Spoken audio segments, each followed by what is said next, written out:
Seigneur, ta parole est grande, elle demeure à jamais. Ta parole est infaillible, rien ne peut la supprimer. Bienvenue, chers spectateurs, je suis ravi de vous retrouver pour un nouvel épisode de notre émission d'études quotidiennes Toute la Bible. Nous poursuivons notre étude du Cantique des Cantiques, l'un des livres poétiques de l'Ancien Testament.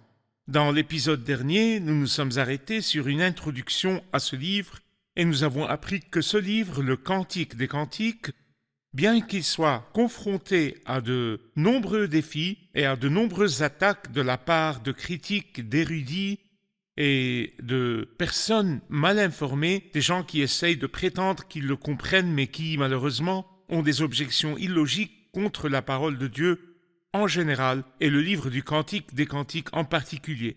Nous avons appris que le langage du Cantique des Cantiques est un langage poétique, métaphorique, qu'il parle de sujets spirituels d'une manière métaphorique et poétique et que les mots ne doivent pas nécessairement être littéraux, sensuels ou physiques. Nous avons appris dans l'épisode dernier qu'il existe un guide pour comprendre les termes du Cantique des Cantiques lorsqu'il parle de main, il parle d'œuvre, lorsqu'il parle de pied, il parle de comportement, lorsqu'il parle de sein, il parle de maturité et de don.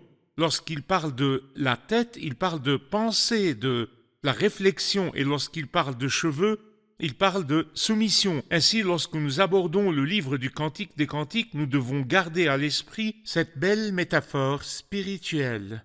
Aujourd'hui, si le Seigneur le veut, nous commencerons notre étude du premier chapitre du Cantique des Cantiques.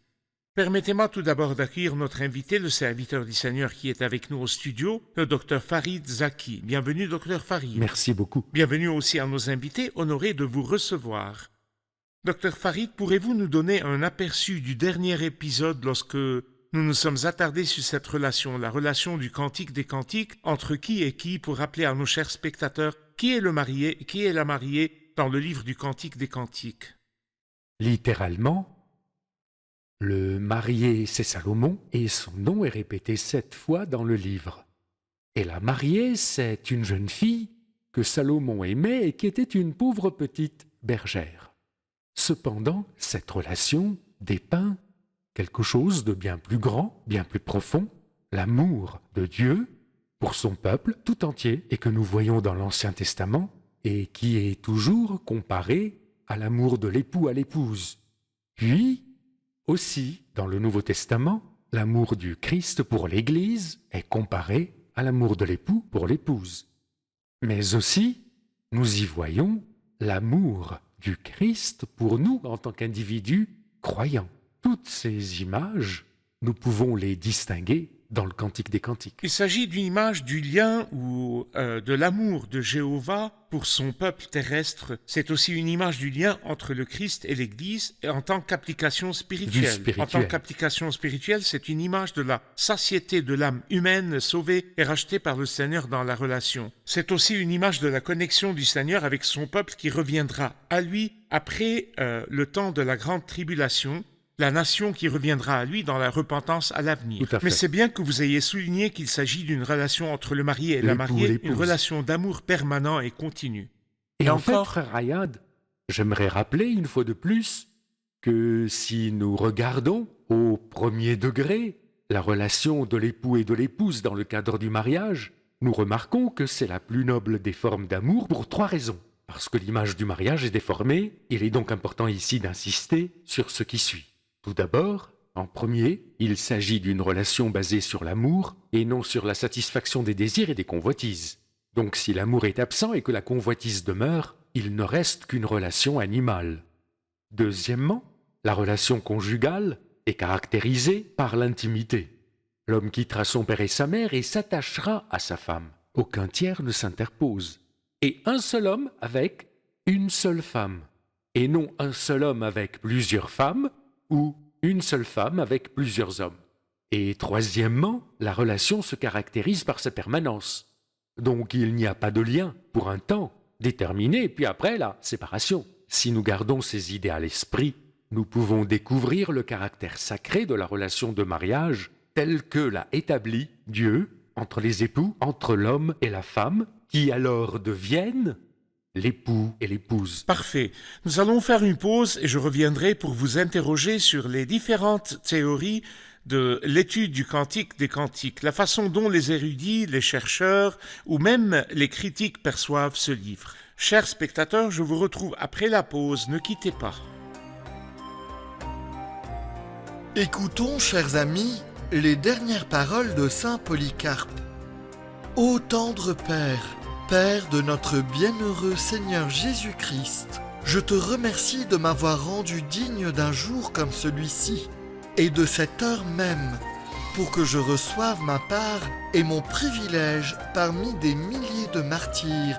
Ô Père, je te glorifie, Seigneur Jésus, parce que ma relation avec toi est si étroite que je considère ma vie comme peu chère en échange d'une nouvelle chance de témoigner de toi, qu'ils sont beaux les moments où je me tiens devant toi pour exprimer devant tous mon amour et ma relation étroite avec toi. Accueille donc mon esprit, ô Créateur de tous.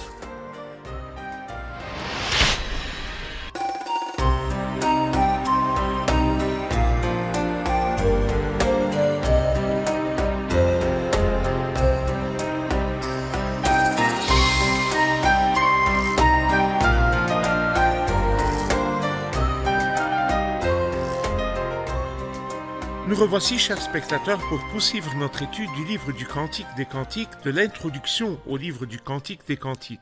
Docteur Farid, avant la pause, je vous ai interrogé sur les différentes théories qui ont été proposées pour étudier le livre du Cantique des Cantiques. Quelles sont ces théories?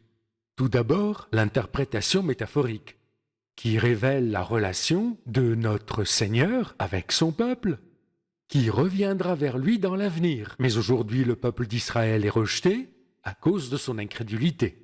Ils n'admettent pas que le Messie soit venu et ne croient pas à sa mort et à sa résurrection. Ils sont donc rejetés.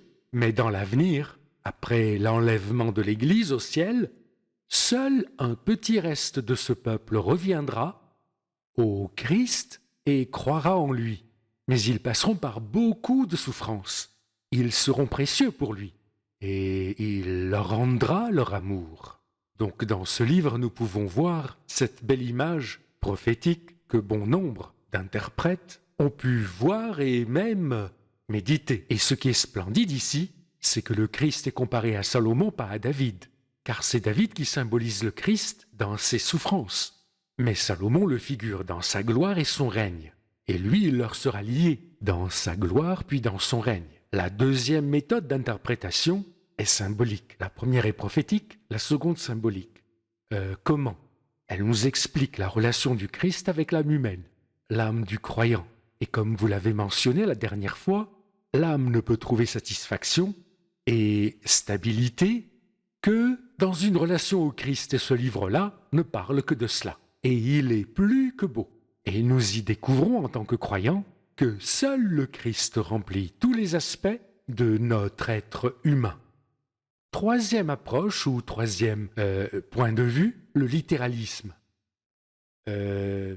L'interprétation littérale qui voit la relation, la sainte relation entre l'homme et sa femme, entre la mariée et le marié, à l'intérieur de la relation et de la vie conjugale. Et c'est ce que nous lisons dans d'autres parties de la Bible, dans l'Ancien Testament et dans le Nouveau Testament. Dieu a institué le mariage et créé cette relation pure et sainte entre les époux dans la relation conjugale. Parfait, que Dieu vous bénisse. Nous allons prendre une question des invités.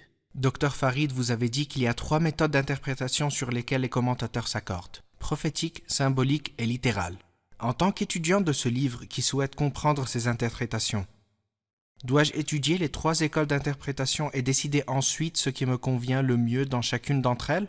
Ou bien y a-t-il un point sur lequel les 3 écoles d'interprétation sont d'accord et au lieu d'étudier les 3 interprétations, puis-je prendre un élément spécifique et me concentrer dessus? Question importante, docteur Farid. Oui. Allez-y. Non, je vais scruter le livre et c'est ce que je fais personnellement à partir des 3 théories. Donc moi, quand je le lis, je garde à l'esprit que le Christ a un petit reste qui reviendra à lui, qui lui est fidèle et la valeur précieuse qu'il aura à ses yeux jusqu'à ce qu'il règne sur eux comme un époux sur son épouse. et je le scrute aussi comme étant pour moi aujourd'hui. Je me réjouis en lui et il me rassasie, et je me demande quelles sont les qualités qu'il attend de moi afin qu'il prenne plaisir en moi. Comme vous l'avez dit, il attend de moi que j'ai des yeux clairvoyants et que j'ai des seins qui donnent, qui offrent, qui aiment les gens, et c'est ainsi. Et un comportement tout à sa gloire, comme je vais le scruter, un homme marié reflétant pour moi la sainteté et la pureté de la satisfaction mutuelle qui existe dans la relation intime entre les époux chrétiens croyants. Mettons-nous d'accord sur une règle pour comprendre la Bible lorsque nous l'étudions et disons que si certaines parties de la Bible ne parlent pas de nous en tant qu'Église, en tant que croyants dans le Nouveau Testament, mais toute la Bible est pour nous. C'est-à-dire, certaines parties de la Bible parlent de la nation juive et de l'histoire de la nation juive et de l'avenir de la nation juive. Ce sont des parties qui ne parlent pas de nous, mais qui parlent pour nous. Nous verrons alors qu'il y a une image centrale dans ce livre qui dépeint les caractéristiques de la relation entre Dieu et son peuple qui reviendra à lui après l'enlèvement de l'Église, la relation d'amour. Même s'il ne s'agit pas de nous, ces paroles sont pour nous.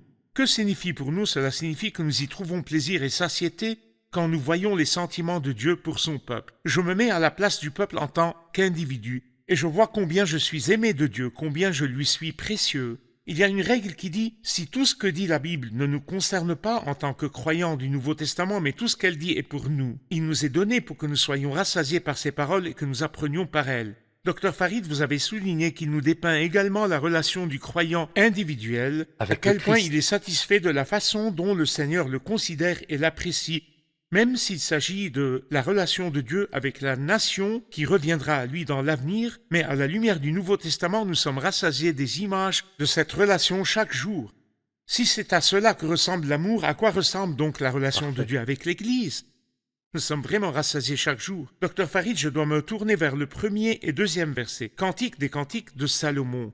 Qu'il m'embrasse des baisers de sa bouche. Oui, ton amour est meilleur que le vin. Nous nous sommes arrêtés sur le 1er verset. Nous avons dit dans l'introduction Salomon. que l'auteur est Salomon et que le livre s'appelle Cantique des cantiques ou Cantique de Salomon. Mais le 2e verset commence ainsi, qu'il m'embrasse des baisers de sa bouche. Il commence par des baisers. Que voyez-vous dans les baisers et l'amour qui est meilleur que le vin? J'ai parlé dans l'épisode précédent des différentes parties du livre et nous voici dans la première partie que nous avons intitulée « La certitude de l'amour ». La mariée a soif de s'assurer de l'amour de l'époux pour elle. Pourquoi? Rien ne remplit l'âme d'un sentiment de sécurité autant que la certitude d'être aimé, et d'un amour inconditionnel, et d'un amour totalement gratuit. Et là, la fiancée dit qu'il m'embrasse. Qui est-il? Et elle rajoute, dans mon esprit, il n'y a qu'un seul. Je veux jouir de ses baisers. Et les baisers représentent toujours dans la Bible le pur amour et le plus sincère entre deux personnes. Et c'est aussi vrai pour toute la Bible. Nous la retrouvons par exemple dans la belle parabole du Christ qu'il nous raconte, du Père aimant et du Fils qui lui revient. Luc 15. Oui, dans Luc 15, il dit, lorsque le Père vit son Fils, il courut se jeter à son cou et l'embrassa. Il le couvrit de baisers, comme pour dire, tu seras toujours mon bien-aimé. T'es parti, tu t'es égaré, mais tu es mon bien-aimé, je t'aime, et je te pardonne tout le passé. Bien sûr, ces baisers sont beaux, mais aussi, les épîtres du Nouveau Testament nous disent que l'une des façons d'exprimer l'un pour l'autre notre pur amour est embrassez-vous les uns, plutôt saluez-vous les uns les autres par un saint baiser. Lorsque nous nous rencontrons, frère Ayad, et que nous sommes liés par un amour pur, on ne se salue pas seulement, mais nous nous donnons un baiser mutuel partagé. Le baiser est amour, et un amour profond entre les deux. Et elle lui dit, embrasse-moi. Oui, ton amour est meilleur que le vin. À cette époque, le vin représentait les joies terrestres que la terre offre, les plaisirs du monde. Et elle lui dit, ton amour me suffit plus que les plus grandes joies du monde. Et ça a du sens pour nous. Depuis toujours, le monde offre ses plaisirs et ses moyens de divertissement et ses moyens de réjouissance. Mais celui qui est rassasié par l'amour du Christ, et qui dit avec Paul, c'est que l'amour du Christ nous presse, se retrouve rassasié et comblé sans ce que donne le monde. Nous allons faire une pause puis poursuivre notre étude. Chers spectateurs, je vous retrouve après la pause. Ne quittez pas.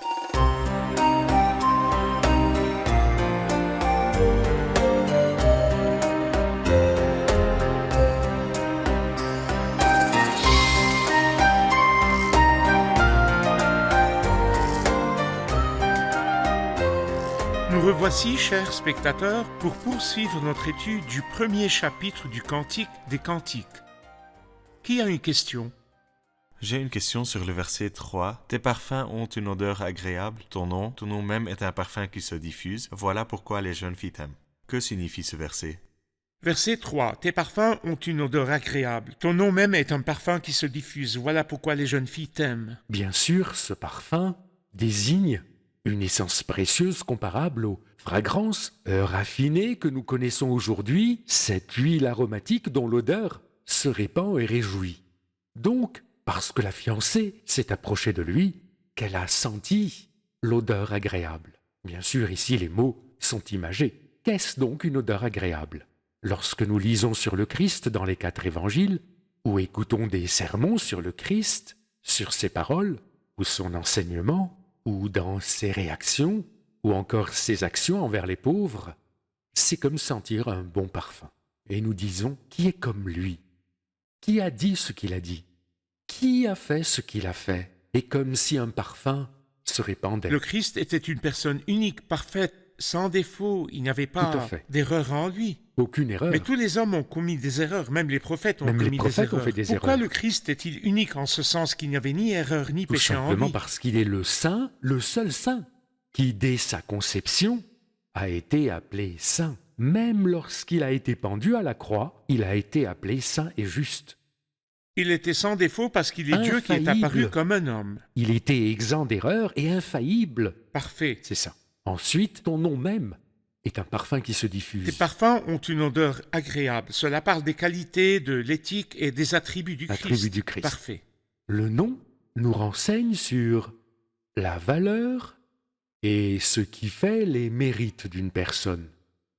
Comme par exemple le Christ qui dit dans le Nouveau Testament, « Tout ce que vous demanderez au Père en mon nom, je le ferai. » Qu'est-ce que le nom? Le nom, c'est la valeur, ses mérites. Et elle lui dit là, « Moi j'ai appris que ta valeur est très grande, un parfum qui se diffuse, se déverse, et il est cher, très cher, et de grande qualité. » Et elle lui dit, « Ta valeur est grande, et avec ta grande valeur apparaît aussi ton beau parfum. » Voilà pourquoi les jeunes filles t'aiment. Spirituellement, ce sont les personnes vivant dans une chasteté spirituelle. Et c'est quoi exactement? Prenons son contraire. C'est l'adultère spirituel. Dieu a accusé son peuple d'adultère. Pourquoi? Ils l'ont laissé et adoré les idoles. Son contraire, c'est ceux qui se sont séparés du monde et de ses idoles et se sont attachés au bien-aimé. Comment les appelle-t-on alors? Les jeunes filles. Je vous ai fiancé à un seul époux pour vous présenter à Christ comme une vierge pure. Ça veut dire l'Église. Toujours la chasteté, comme la virginité représente la loyauté au Christ. Mais ce qui attire mon attention, c'est qu'il dit ton nom. Vous avez parlé de son nom, de la valeur de son nom, de sa valeur. Ton nom est un parfum. Que signifie un parfum qui se diffuse? Ça veut dire que sur la croix, ce parfum a été versé et même répandu. Et nous l'avons vu dans sa splendeur. Toute sa valeur est apparue dans sa mort sur la croix. La signification du nom Jésus. Que signifie Jésus? Il sauvera son peuple de ses Pour péchés. sauver son peuple de ses péchés, il est mort sur la croix. La croix était Comme si ce indispensable. parfum était répandu sur la croix. Jésus, son Tout à nom fait. Jésus est un parfum qui se diffuse. Voilà pourquoi les jeunes filles t'aiment. Verset 4. Entraîne-moi derrière toi. Nous Cours. sommes censés le lire. Entraîne-moi derrière toi et je courais. Oui. J'ai été surpris qu'il soit écrit Entraîne-moi derrière toi, courons. Oui. Que signifient ces mots? Dans une grande simplicité, elle lui dit « Entraîne-moi ». Et quand tu m'entraîneras vers toi, tout d'abord, le mot « entraîne-moi » est très beau. Que dit-il? De mes propres moyens, je ne peux pas courir. Je suis trop faible pour m'attacher à toi. Entraîne-moi. Et si ça pouvait être notre prière? Seigneur, je t'aime, mais Il y a des obstacles en moi. Ma chair, ma nature me freine, le monde m'attire. Mais toi, entraîne-moi avec ton grand attrait, et quand tu m'entraîneras, alors j'influencerai les autres. Nous courons, c'est pourquoi ce n'est pas et je courais. D'autres personnes seront influencées par moi. Je serai une source de bénédiction pour les autres, et je serai entraîné vers toi. Il y a une belle histoire dans l'évangile de Jean, chapitre 1. 2 des disciples de Jean-Baptiste suivirent le Christ et lui dirent « Maître, où habites-tu » ? « Venez, leur dit-il, et voyez. » Ils y allèrent donc et restèrent avec lui ce jour-là. Après cela, l'un d'eux, nommé André, directement, se mit à chercher son frère Simon et le conduisit vers Jésus. La puissance du Christ ne m'attire pas seulement à moi, mais elle attire les autres aussi. Parfait. Et si l'application prophétique dans l'avenir, lorsque la nation reviendra au Seigneur dans la repentance, elle entraînera avec elle d'autres nations qui reviendront à cause de la bonne nouvelle du royaume. Lorsque la nation qui revient sera attirée vers lui, il y aura aussi avec elle des compagnons des nations qui reviennent.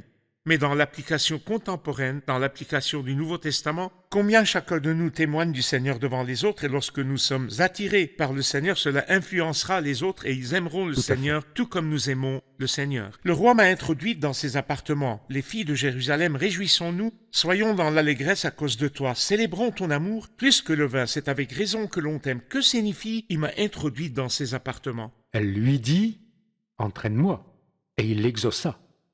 Les justes reçoivent ce qu'ils désirent.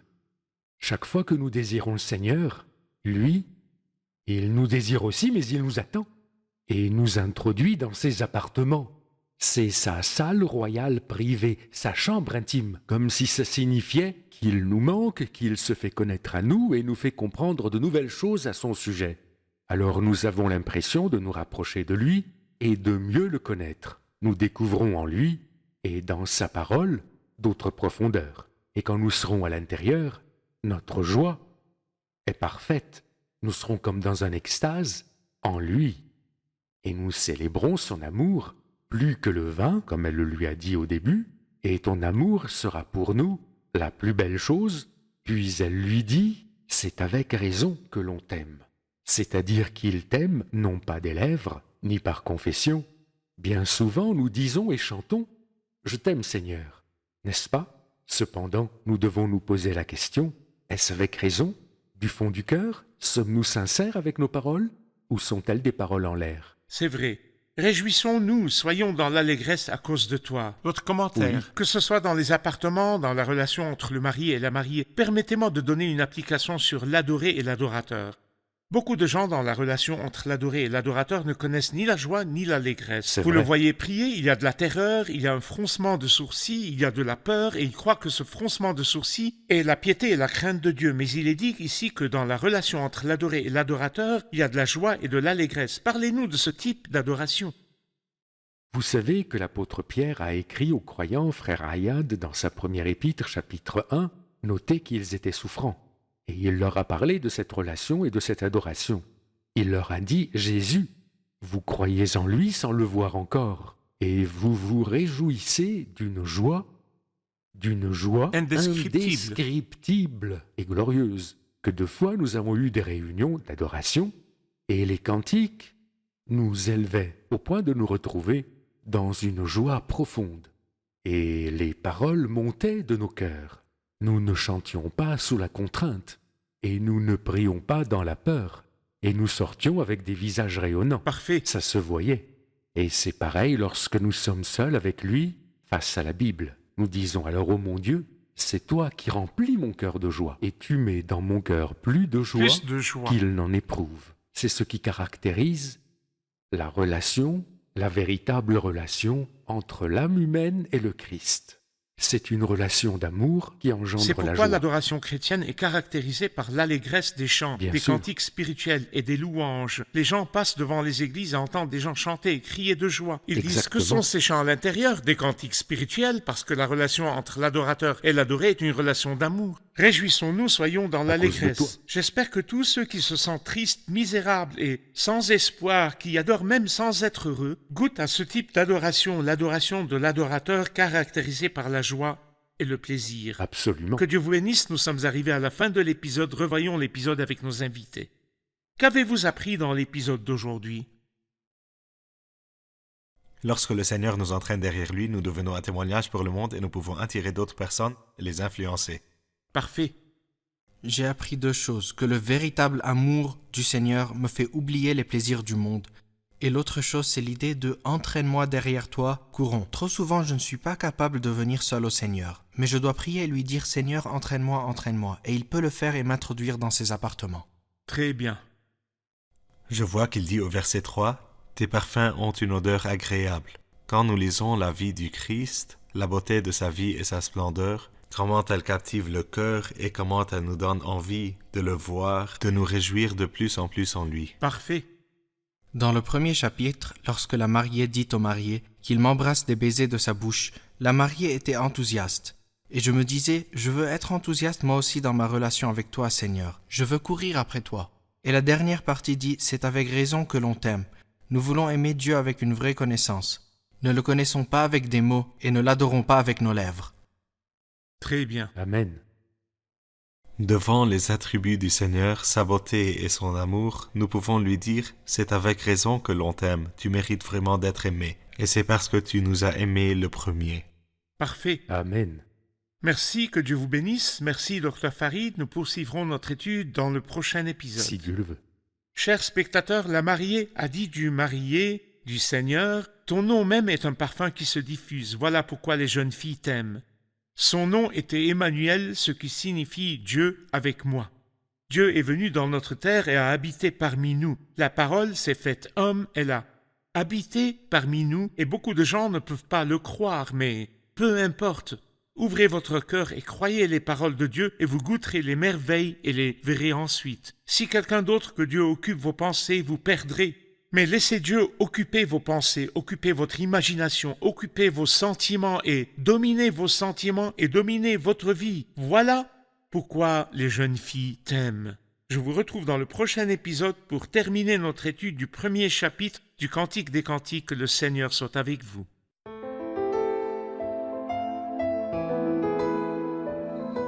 Seigneur, ta parole est grande, elle demeure à jamais. Ta parole est infaillible, rien ne peut la supprimer.